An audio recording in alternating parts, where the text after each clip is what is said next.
Hello, আসসালামু আলাইকুম viewers, welcome to my channel. আশা করি সবাই ভালো আছেন, ভালো থাকেন, সুস্থ থাকেন। এই কামনা শুরু করছি আজকের ভিডিও। তো আপনারা জানেন যে পে স্কেল এই যে চলতি মাসের জুলাই, এই জুলাই মাস থেকেই বাস্তবায়ন, মানে জুলাই মাস থেকেই কার্যকারী হোক। আপনার যেদিনই গেজেট প্রকাশ হোক না কেন, আপনার এই জুলাই 1 তারিখ থেকে আপনার হিসাব ধরে 4-5 মাস হোক বা 1 বছর হোক, যতদিন আপনার এই গেজেটটা প্রকাশ হতে দেরি হবে তা একটা হিসাব নিকাশ করে আপনার ব্যাংকিং হিসাবে ঢুকে যাবে।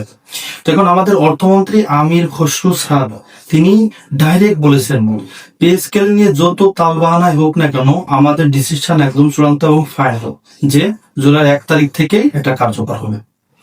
আপনারা নিশ্চিন্তে থাকেন যে জুলাই 1 তারিখ থেকেই আপনার এটা কার্যকারী ভাবে বাস্তবায়ন হবে এবং আপনার এরিয়া সহ আপনার ব্যাংকিং হিসাবে ঢুকে যাবে। তো এখানে আইএমএফ এর একটা নিবিড় বিশ্লেষণ চলতেছে, অনেক রকমের অনেক সমস্যা হচ্ছে, হ্যাঁ, নানান রকমের জটিলতা তৈরি হয়েছে। পে স্কেল নিয়ে যে অনেক নাটক, অনেক সিনেমা বা অনেক রকমের ইতিহাস হলো, সেটা আমরা কিন্তু সবাই দেখতে পারছি।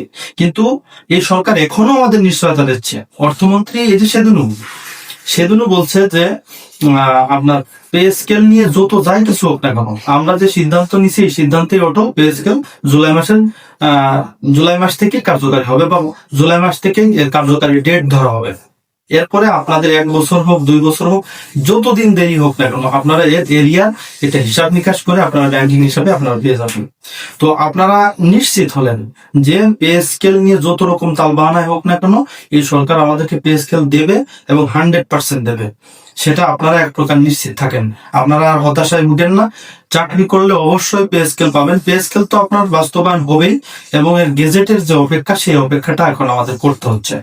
অনেক রকমের নাটকীয়তা, অনেক রকমের ইতিহাস পেরিয়ে আমাদের এই আজকের এই পে স্কেল এখন হতে যেও আবার নানান রকমের নতুন নতুন একটা বাধা হচ্ছে।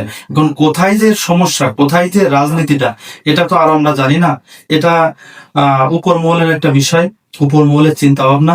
যাই হোক, সচিব কমিটির অনেক রকমের সভা হয়েছে, তারপরে আইএমএফ এর একটা বৈঠক আছে, সভা আছে। সে সমস্ত বৈঠক বিচার বিশ্লেষণ করে, শুধু তো পে স্কেলের বৈঠক হবে না, এখানে অনেক রকমের বৈঠক হবে। এই সমস্ত বৈঠক বিচার বিশ্লেষণ করে আমাদের পে স্কেলটা 100% হবে, আমরা সেই আশায় ব্যক্ত করি। আর এই আশায় ব্যক্ত করে ভিডিওটি এখানে শেষ করছি। আল্লাহ হাফিজ।